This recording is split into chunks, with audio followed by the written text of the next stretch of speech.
Major সকার লিগে inter Miami এবং Montreal CF এর একটা ম্যাচ অনুষ্ঠিত হয়।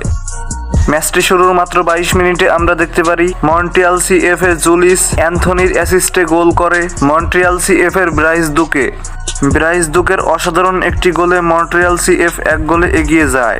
ম্যাচের পরবর্তী 32 মিনিটে আমরা দেখতে পাই মন্ট্রিয়াল সিএফ এর হয়ে দ্বিতীয় গোল করে জুলিস অ্যান্থনি ভিলসাইন্ট। পরবর্তীতে ম্যাচের 44 মিনিটে আমরা দেখতে পাই ইন্টার মিয়ামির হয়ে ফার্স্ট গোল করে ম্যাথিয়াস রোজাস এবং ফার্স্ট হাফের 45+3 এক্সট্রা মিনিটে গোল করে লুইস সুয়ারেজের অসাধারণ একটি গোলে ইন্টার মায়ামি সিএফ 2-2 গোলে ম্যাচটি সমান করে ফেলে।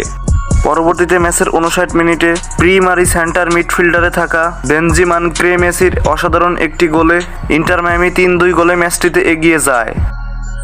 বন্ধুরা, শেষ পর্যন্ত ইন্টার মায়ামি 3-2 গোলে ম্যাচটিতে উইন হয়ে যায়।